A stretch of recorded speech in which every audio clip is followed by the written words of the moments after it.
All right. Are we ready for the last week in the regular season coming up? I know I am pretty excited about it. Some people have already clinched the playoff spot. Some people have already clinched a spot in the loser playoffs. But there's still a bunch of stuff that we got to figure out. So that's kind of what this video is about. Um, we'll do the regular stuff and then we'll talk about playoffs. So be a pretty good video. I'm excited about it. I'm ready to get going. Last week I caught up to Jude a little bit. I'm only down by 3 now. It's 25-22 on the picks. Hopefully, maybe I can close the gap this week. But I'm still losing to a 9-year-old, almost 10-year-old. But let's talk about the wild week that was last week. A bunch of high-scoring matchups here. So first, I went against Kirk, the Rashikagi clan. And I scored my top score of the year with 153.38. Kirk did well at 101. That's he deserved better with that score, but it was just a wild week. My quarterback actually outdid Jalen Hurts. Jordan Love is looking up. It's going to be a tough call for me who I play a quarterback this week. And then Joe Mixon had a good game for him with 23. Jamar Chase, 24. And that's pretty much all he got. Really, what won the week for me was Jordan Love, 26. McCaffrey, 19. Hill went absolutely nuts with 34. He's on pace to break the all-time yardage record for a year as a wide receiver. Then I had Metcalf with 35. Montgomery with 11. So really, really good week for me. Kirk's having a rough year. He caught me on my best week of the year. All right, let's talk about Bill. And the reason I was able to catch him this week was because he lost to Scott. And Scott won because Trevor Lawrence almost went for 30. Well, he got Jake Browning. Jake Browning went for 32, which blew my mind. And then Bill's Falcons D did well. He had a couple guys break double digits, just barely, but that's all. Yeah, Bill didn't even get 100 points, but it was Bill's bye week for a lot of players. On the other side for Scott, James Conner went for 23. That's a nice game for Conner. CeeDee Lamb still doing it with 21. Laporta with 21. Jerome Ford with 11. So Scott saved himself with that game, and he is still alive for a playoff spot there. All right, so Gina versus Sherry, and Gina set, as far as I can remember, I believe the all-time scoring record for a league that I have been the commissioner for, with 181.66, and Sherry, probably one of her lowest of the year, was 79. Almost 80, but she didn't quite get there. So Gina with everybody on her team scored double digits except for George Kittle. Deebo Samuel was the highest with 34. Dak Prescott matched him with 34.26. Henry 25. Puka 23. Then on the other side, Mahomes only got 15. Etienne did okay with almost 14. Mike Evans, big game, 26. Taysom Hill at 13, but not good enough there. And Josh Jacobs was on a bye for Sherry, so she'll come back at it next game there. All right, so we'll talk about the seedings later with Sherry and Gina. What's going to happen there? So I thought the most interesting game of the week was Josh versus Todd. You had playoff situations, and going into Monday night, Josh needed 8 points. A little over 8 points from a kicker. And when I went to bed, he hadn't got it yet. And in the fourth quarter, all of a sudden, he got it. So very, very back and forth matchup. So really, I don't think there was really any blowouts here. CJ Stroud did okay. Stevenson and Zach Moss did okay. And then on the other side, Justin Herbert went up against New England and got almost 8 points. Royce Freeman got nothing. A.J. Brown got 12, the high score. As far as players go, for Todd was Michael Pittman with 17, and then the Chargers D got 19. But it was just a pretty nasty matchup all the way around. But doesn't matter. Josh came out on top because his kicker. See, how much did he get over? 8. He got 4 more points than he needed. So yeah, that's how it worked out. So they both keep their hopes alive. Todd's hopes are dwindling, but he may go from first to worst. Who knows? All right, last matchup of the week was Jeff versus Tomahawks, and I really thought Tomahawks had a chance in this one, but Brock Purdy was just too much this week. 41 points, unreal. Kyron Williams got 17 for Jeff, Olave 12, 22 for Kamara. That trade for me and him there is doing him right. Devontae Smith has gotten 2 touchdowns. Jake Ferguson got a touchdown this week for him. Both guys I traded him, so it may not get him in the playoffs, but it may help him not be the worst team in the league. On the other side, Baker Mayfield didn't produce. He got 14. Pacheco did okay for Dwayne, 19. A-Chan, whatever it wants to be called, 22. 26 for Nico Collins. Really, I mean, he had a good week. Dwayne had a good week. 112. Just Jeff's high score of the year there too. So we had my high score of the year was this week. Gina's high score of the year was this week. And Jeff's high score of the year was this week. Wild and crazy week. All right, let's talk about this week coming up before we address the elephant in the room with playoff matchups and whatnot coming. All right, so it's going to be me versus Dwayne this week. If I can open it up. Okay. So I'm still on the fence about it. I don't know if I'm going to start, who I'm going to start at quarterback. Probably won't be Justin Fields. It's either going to be Lamar Jackson or Jordan Love. I'm leaning towards Jordan Love because he's done really, really well. And then my matchups are my lineup. The only thing I've changed really is I got Dalton Kincaid. Hopefully he'll give me a little bit of tight end help that I've needed all year. And I have the Packers D going against the Giants there. And then on the other side, he's got Baker Mayfield. He's got both Miami running backs, DeAndre Hopkins, Tyler Lockett, Kelsey, and Nico Collins. Just going off the odds, I'll pick myself here in this matchup.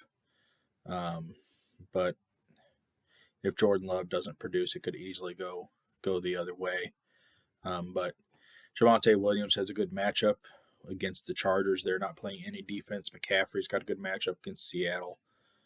So really the only bad matchup I have per se is DK Metcalf going against San Francisco. The rest of my matchups are good. Baker Mayfield going against Atlanta. They had a really good defense last week in Atlanta.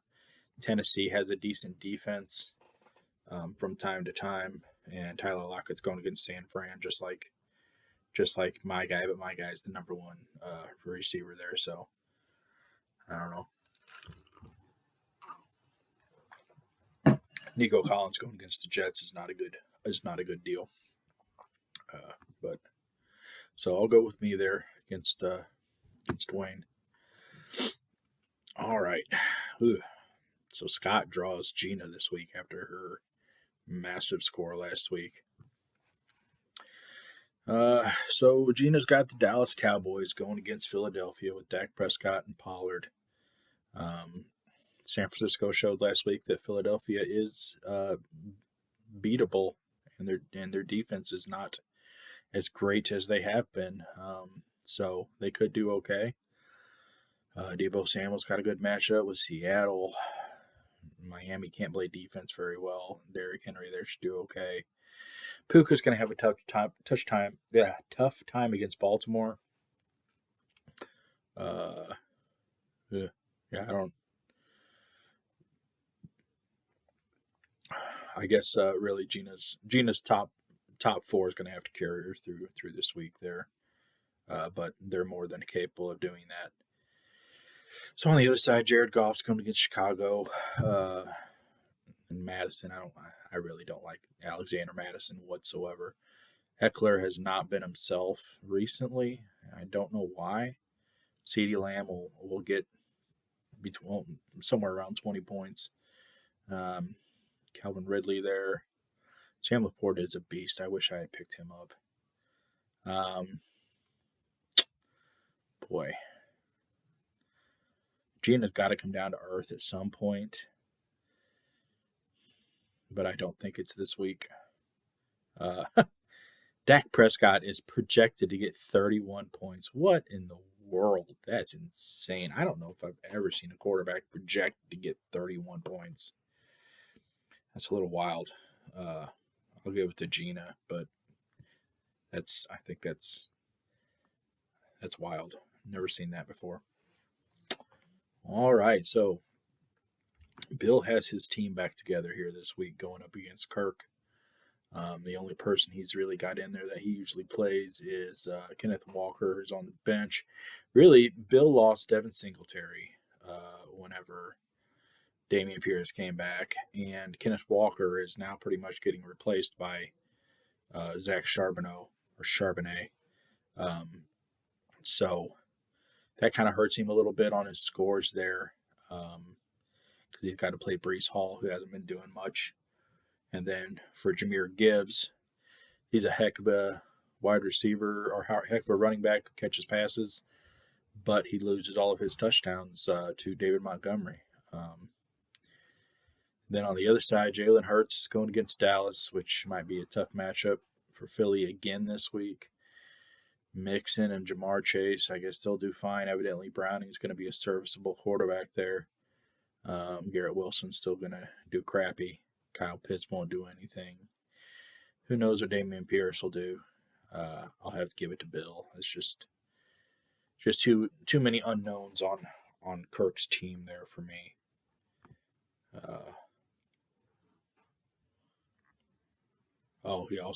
He doesn't have Brian Robinson Jr. this week either, which he may be out for a while, I heard. All right. So Sherry versus Josh. Let's see what we got going on. So CJ Stroud versus Patrick Mahomes. Stroud's going against the Jets. Not a good matchup there. Mahomes going against Buffalo. They usually play good against Buffalo. Josh Jacobs, Travis Etienne. They should both do fine. I don't really like. Adam Thielen has been playing the best recently. I mean, he could do okay. But you really don't have anybody else either. So, Taysom Hill, Mike Evans. Yep. All right. So the other side, Zach Moss. I don't like Chuba Hubbard. I tried him this year and it didn't work out. Diggs, Cortland Sutton, Cole Kmet, Devontae.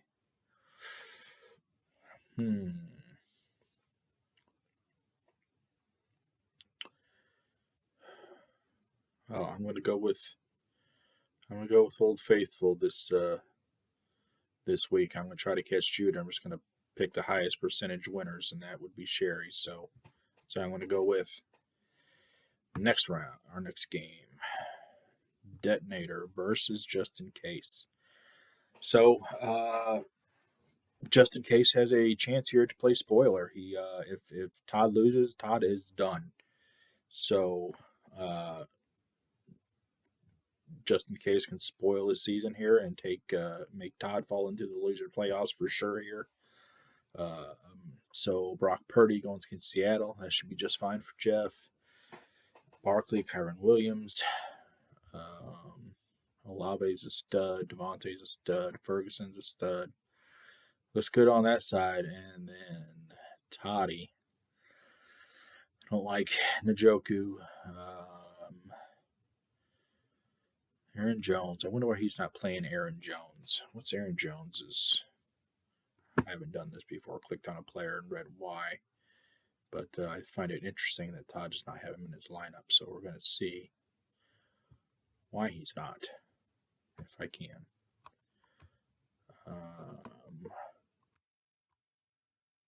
Questionable. I don't know. I might think about getting Jones in there. Todd for Keaton Mitchell.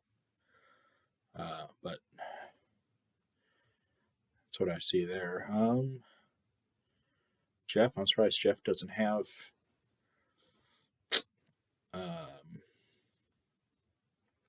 Justin Jefferson in. Kind of interesting. He doesn't have, Justin Jefferson. He's got on his bench. DeAndre Swift's on his bench. Man, interesting moves by Jeff this week. I guess we'll see how it works out.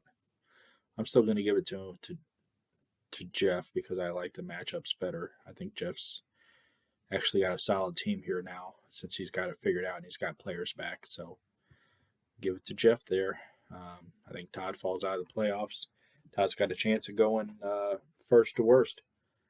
I've been there. I've done it before.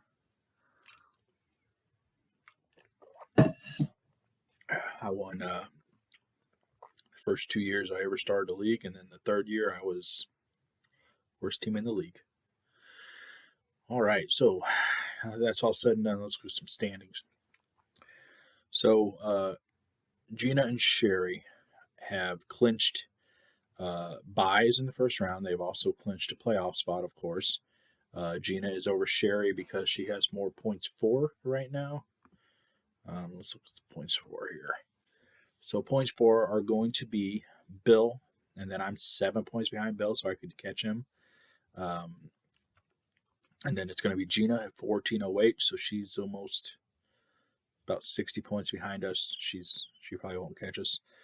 The next one is Bill, 1335. It's going to be Jeff. Jeff is fourth in points for. I don't understand exactly why.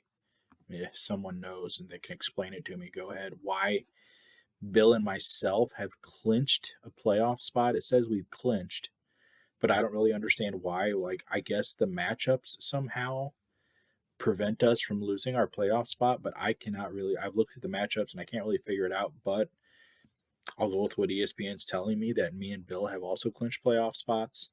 We have in no way clinched our seed yet, but we have clinched our spot. So we are. It says me and Bill are going in the playoffs. Car 54, Too Many Cooks, and Detonator. They are the ones that we don't know what's going to happen with them yet, according to ESPN here. So, if Scott loses, if Todd loses, he's done. He will be in the loser playoffs.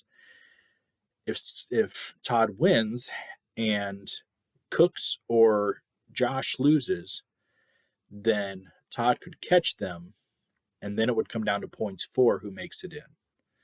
So if Detonator ties, Detonator has to win.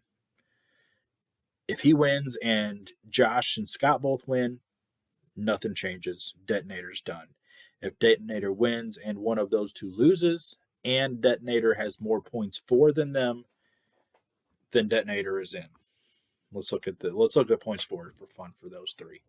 So who has the most? Josh has the most, was 1310, and then it's actually Detonator. Detonator's got Scott by almost 50 points. So it's going to be somewhat hard for Josh to lose to Todd. Josh is probably in, but between Scott and the Detonator,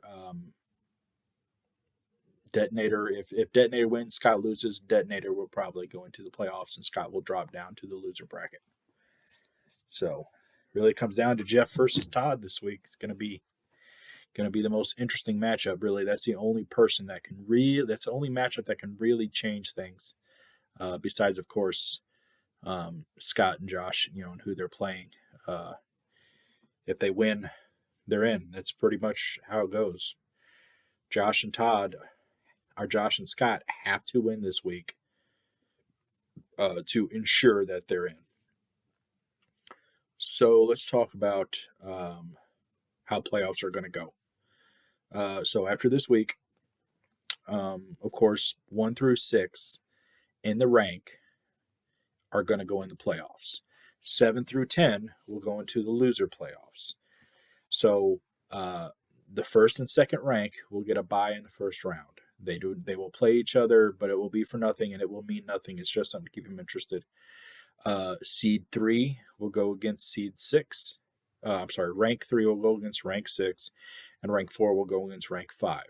And then in the first round of the loser playoffs, rank 7 will go against rank 10, rank 8 will go against rank 9, and then from there on, it's going to go lowest seed versus the highest seed, middle seeds versus each other, because the highest seed should always get the advantage because they did the best. It's how all sports work. So other than that, one thing I wanted to mention. After next week, whenever the matchups come out for the playoffs, I will get to them as soon as I can to change them to what they should be, because whenever I first started this league, we did divisions. And so this league still sets the playoff matchups versus divisions. And so people were complaining about it, so I changed it to just regular 1 through 10, no divisions. So I have to change the matchups manually to make them what they should be. But I've already told everybody what they're going to be. I just said it. So no confusion, hopefully, and everybody understands what's going on. I've had issues with this before. But any questions, please ask me. I hope everybody watches this video at least so there's no confusion on anything. That being said, I think I've covered everything I need to cover. Freaking excited. It's time to go. Oh, the money. So with the money, the people that are in the running for the money right now are Gina, Bill, myself, and Todd. So those are the only people in the running for the money. The person that is going to win the money will be the person that makes it the furthest in the playoffs that has paid their entry. So unfortunately, if Sherry wins, she doesn't get the money. But whoever she plays, if they paid and they're in second place at the end of the year, then they get the money.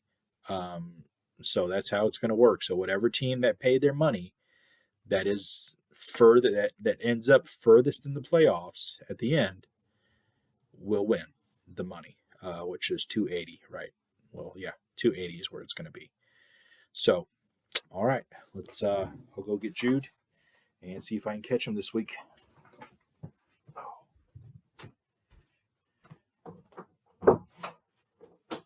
Jude, your picks, bud.